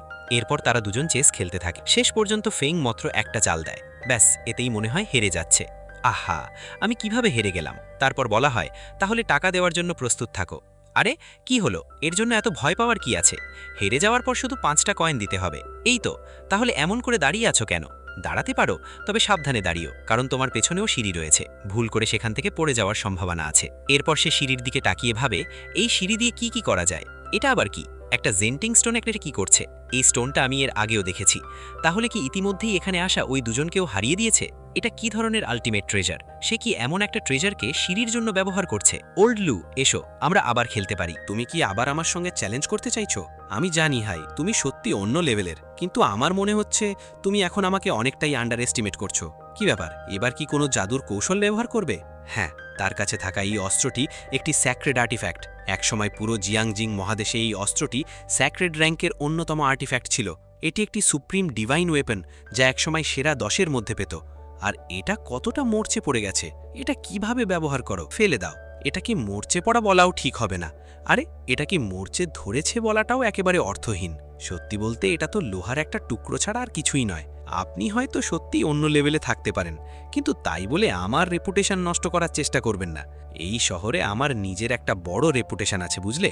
আচ্ছা, আপনাকে চিন্তা করতে হবে না, আজ আমি ফ্রিই আছি। আপনি শুধু এখানেই অপেক্ষা করুন, আমি ধৈর্য ধরে এটা পরিষ্কার করে নিয়ে আসছি। কি ব্যাপার, উনি এত দ্রুত এটা নিয়ে ফেলল কেন? ফেং চুল্লিটি জ্বালিয়ে সেটার উপর ভালোভাবে ফু দিতে থাকে। এতটা শক্তিশালী আল্টিমেট আর্টিফ্যাক্ট নিয়ে কাজ করা ভীষণ কঠিন। আমার আল্টিমেট আর্টিফ্যাক্টের উপর উনি হাতুড়ি দিয়ে আঘাত করতে যাচ্ছেন। জানেন এটা কি ধরনের আর্টিফ্যাক্ট, কিন্তু ফেংয়ের সামনে এসব বলার মতো সাহস তার নেই। ফেং কাজ শুরু করে দেয়, আর অন্যদিকে সেও ভাবতে থাকে, ঠিক আছে, অন্তত এই ভাই কি করছে সেটা তো দেখতে পারছি। তিনি যে অসাধারণ সেটা বুঝতে পারছি, কিন্তু এতটা অসাধারণ কেন সেটা আমি বুঝতে পারছি না। ফেং যতবার আঘাত করতে থাকে তার ওপর থাকা মরচে ধীরে ধীরে খসে পড়তে শুরু করে, কিন্তু এত দ্রুত সেটা সরানো সম্ভব নয়, কারণ সেটা এতটাই কিংবদন্তি তুল্য একটা অস্ত্র। এরপর আমাদের উজাং নিজের মাথাতেই আঘাত করতে শুরু করে। আমি কিভাবে ভাবলাম যে আমি মিস্টার ফেংয়ের চেয়ে বড় কেউ? আমি আসলেই বোকা, আমি পাগল। ঠিক এই সময় কিংশান আর কিংশানের বোন দুজনেই সেখানে এসে পৌঁছায়। বোনটি জিজ্ঞেস করে, হ্যাঁ ভাই, সত্যিই কি সেই মাস্টার ই ফেং এই ধরনের জায়গায় আছেন? আমার মনে হয় তিনি নিজের পরিচয় লুকিয়ে রাখছেন। তারা সামনে এগোতেই হঠাৎ তাদের সামনে একটা বিশাল ড্র্যাগন দেখা দেয়। সেটা দেখে দুজনেই ভীষণ অবাক হয়ে যায়। মেয়েটিও উজাংকে দেখে অবাক হয়ে যায়। আরে, এখানে উনি কি করছেন? কারণ উজাং তো কিংশানের চেয়েও 2 লেভেল ওপরে রয়েছেন। আরে, আপনাদের এতটা আতঙ্কিত হওয়ার কোনো দরকার নেই। সত্যি বলতে আমাদের চেয়ে আপনিই বরং বেশি আতঙ্কিত হয়ে পড়ছেন। এদিকে ফেং আরেকটি আঘাত করে আর্টিফ্যাক্টটিকে সম্পূর্ণরূপে বিশুদ্ধ করে দেয়। এটা আবার কি? ওই অস্ত্রটা কি সত্যিই একটা আল্টিমেট হলিগ্রেডের উইপন?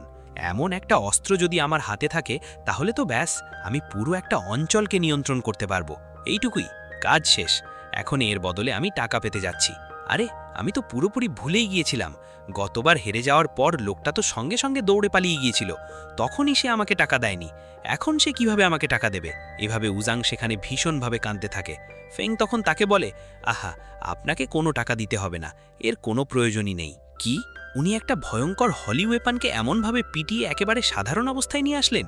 আমার পুরো কিংশান সেক্ট বিক্রি করে দিলেও আমি এরকম একটা হলি ওয়েপন কিনতে পারবো না।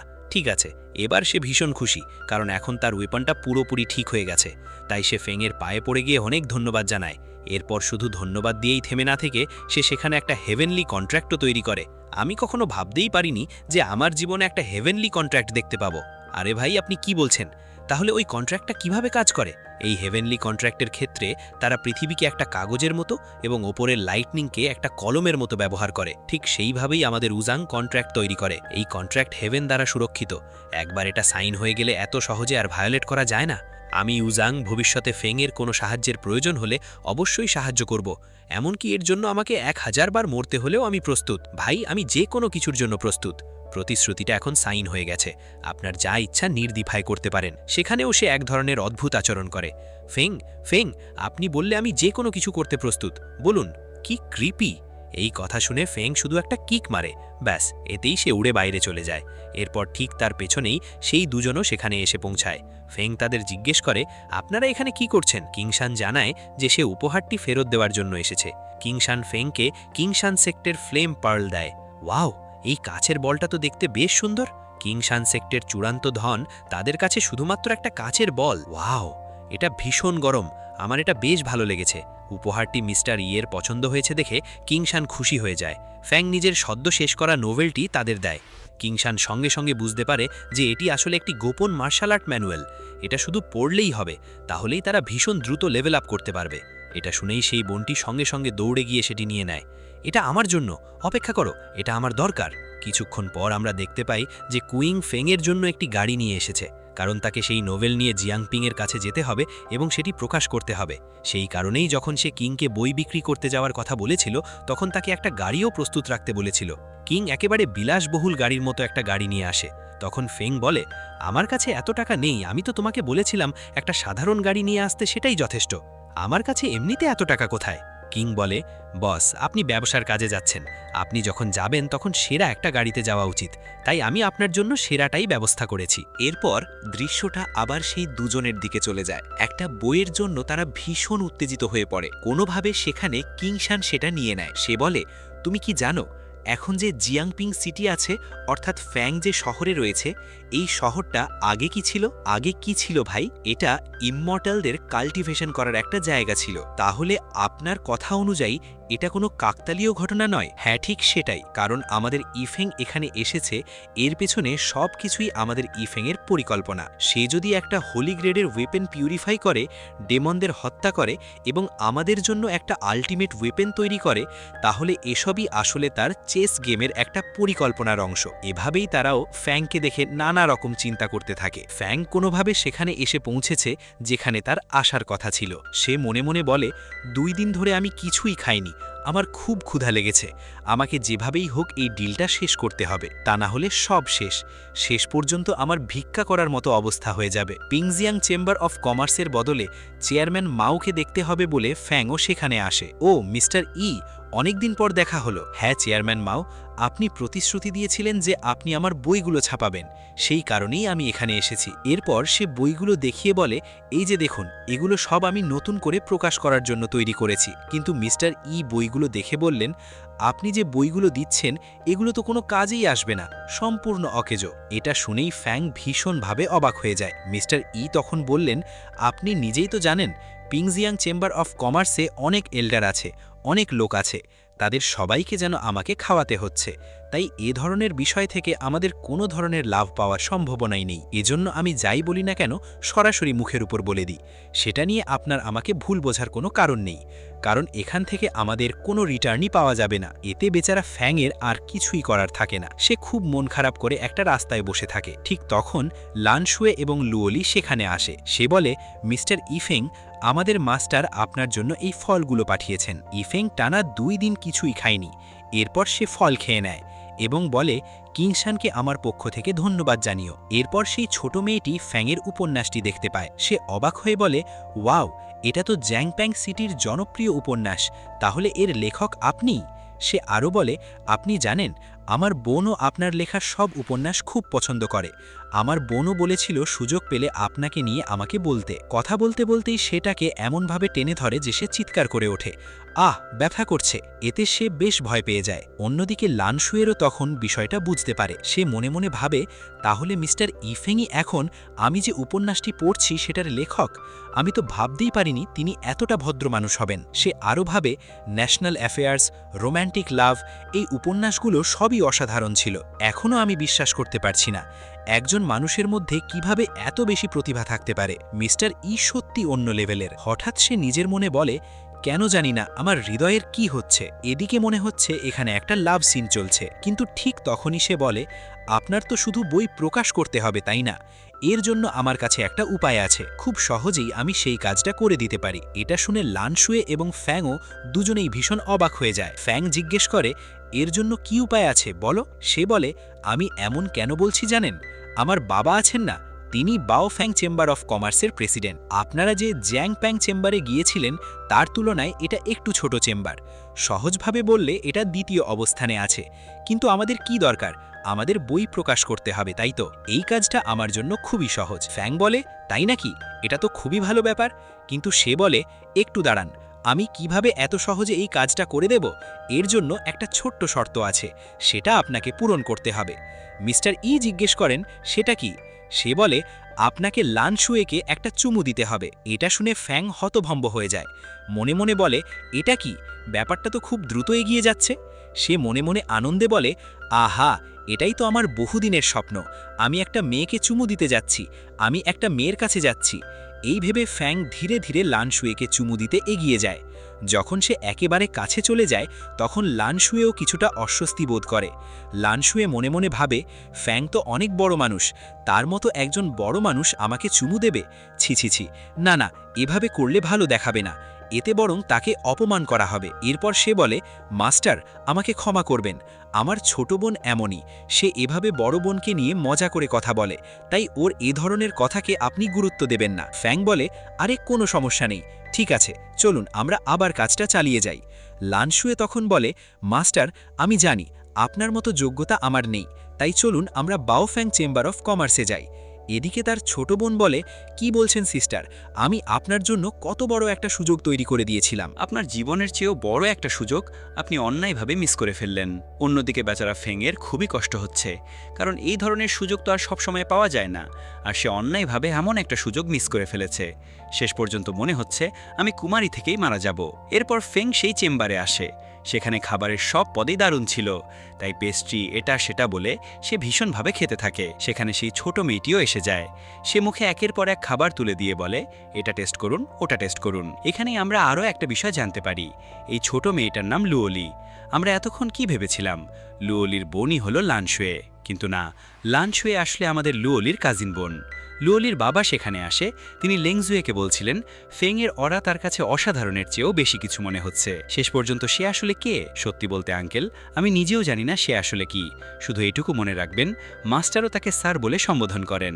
হ্যাঁ, কিংশান সেক্টের মাস্টারও তাকে সম্মান দিয়ে সম্বোধন করেন। আচ্ছা, তাহলে ইনি একজন ভিআইপি কাস্টমার। স্যার, আমাদের মিষ্টিগুলো কি ভালো হয়েছে? হ্যাঁ, বেশ ভালো হয়েছে। সত্যি বলতে এগুলো ভালো নয় এমনটা কিভাবে বলি, একেবারে অন্য লেভেলের হয়েছে। এদিকে লুওলির বাবাও সেখানে এসে বাটলারকে বললেন, আপনি কি করবেন, কিভাবে করবেন সেসব আমি জানি না, তবে আমরা মিস্টার এর বই দিয়েই প্রথম প্রকাশনা শুরু করতে যাচ্ছি। কিন্তু আপনাকেও তো নিজের ব্যবসার দিকটা দেখতে হবে, তাই না? সেরকম কিছু নয়, আমাদের চেম্বার আগে থেকেই কালচার মার্কেটকে এক্সপ্যান্ড করার পরিকল্পনা করছে। তাই আপনার বই বিক্রি করার মাধ্যমে আমাদের জন্য এটা বরং অনেক বেশি লাভজনক একটা বিষয় হবে। সঙ্গে সঙ্গে বাটলারও বলে, আমাদের চেম্বারের মূল ফোকাস হচ্ছে গোল্ড, সিলভার, জুয়েলারি এবং কাল্টিভেশনের জন্য প্রয়োজনীয় সাপ্লাই। এগুলোর ওপরই আমাদের মূল নজর রয়েছে। আমরা যদি সেগুলো বাদ দিয়ে অন্য কোনো বিষয়ে বেশি গুরুত্ব দিই, তাহলে আমাদের চেম্বারের বড় ধরনের ক্ষতি হওয়ার সম্ভাবনা রয়েছে। কিন্তু লুওলির বাবা কি তাকে এভাবে ছেড়ে দেবেন? তিনি বললেন, হ্যাঁ, তুমি তো শুধুই একজন সাধারণ বাটলার, তোমার কি এতটা সাহস আমার কাছে এসে এটা করো ওটা করো এভাবে বলার মতো? বাটলার বলে, না স্যার, আপনি যেভাবে বলেছেন আমি ঠিক সেভাবেই করব, এইটুকুই। এরপর ফেংয়ের বইগুলো সেখানে প্রকাশিত হয় এবং সেটা ভয়ঙ্কর রকমের হিট হয়ে যায়। কারণ ফেংয়ের গল্প তো একেবারে অন্য লেভেলের। তার গল্পগুলো সব সময়ই অনেক ইউনিক হয়। সেই নতুন নতুন গল্প পড়ে সেখানকার শহরের মানুষজন সবাই যেন পাগল হয়ে যায়। সেই গল্পগুলোকে বাস্তব জীবনে অভিনয় করে দেখানো, সেগুলো দেখতে মানুষের ভিড় জমা, এই সব কিছুর কারণে ব্যবসাও যেন হু হু করে বাড়তে থাকে। এরপর জুয়ানু সেক্টর থেকে একটা মেয়ে সেখানে আসে। সে কেন এসেছে জানেন? কিছুদিন আগে উ ব্রাদার্স নামে দুজনকে নিং শুয়ানু সেখানে পাঠিয়েছিল, কিন্তু হঠাৎ করেই সেই দুজন কোনো চিহ্ন না রেখেই নিখোঁজ হয়ে যায়। তাই শেষবার তারা কোথায় গিয়েছিল সেটা খুঁজে বের করতেই সে এসেছে। আর তারা যে জায়গায় শেষবার গিয়েছিল সেটা স্বাভাবিকভাবেই ফেংয়ের জায়গা। এই মেয়েটার নাম লিঙার ভেতর থেকে ফেং ওয়াংচাইয়ের জন্য খাবার নিয়ে আসে। ঠিক তখন ওয়াংকাই ফেংয়ের অবশিষ্ট একটি হাড় এনে দেয় এবং মনে মনে ভাবতে থাকে, দুজনই সহজেই ছাইয়ে পরিণত হয়ে গিয়েছিল, শুধু এই একটি হাড়ই অবশিষ্ট আছে। আমি এটা মাস্টারের সামনে নিয়ে এসেছি, তাই এখন নিশ্চয়ই আমি পুরস্কার পাবো। কিন্তু ফেং বিষয়টাকে অন্যভাবে বুঝে নেয়।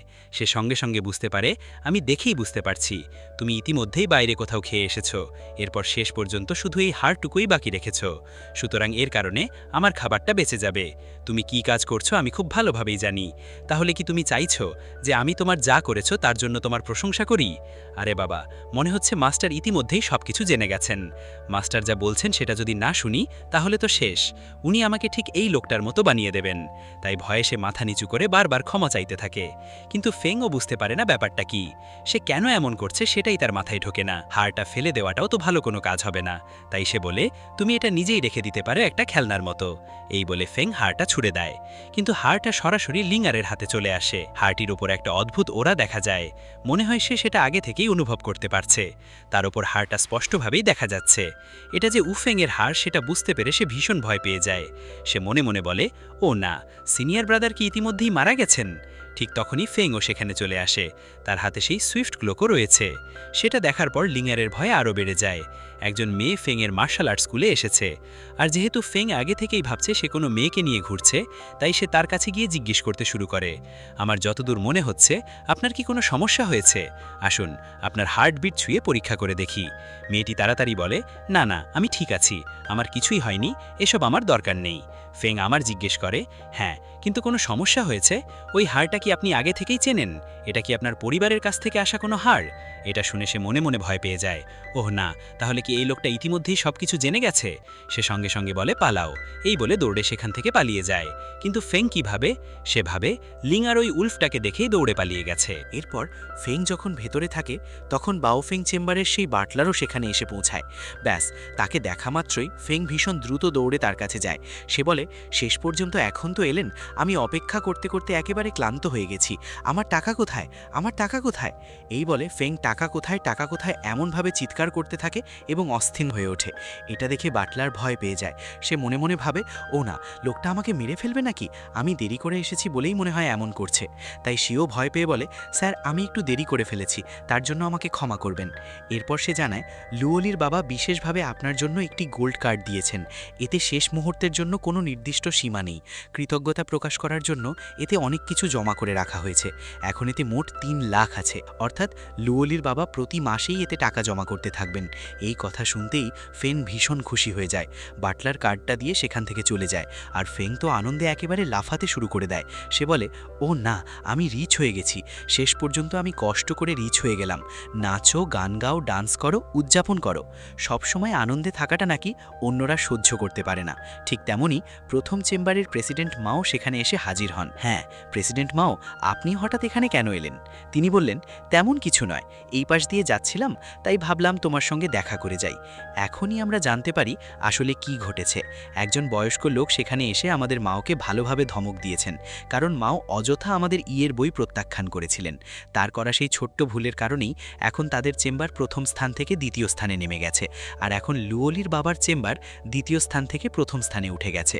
সেই বৃদ্ধ লোকটি মাওকে বললেন, আপনি যে সিদ্ধান্ত নিয়েছেন তার কারণেই আমাদের চেম্বার নিচে নেমে গেছে, আপনার কারণেই এটা হয়েছে।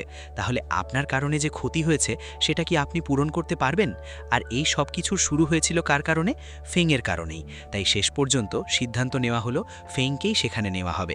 সেখানেই তিনি সিদ্ধান্তটা নিয়ে ফেললেন। আসলে মাওয়ের পরিকল্পনা ছিল ফেংকে কোনোভাবে নিজের দলে টেনে নেওয়া, এটাই ছিল তার পরিকল্পনা।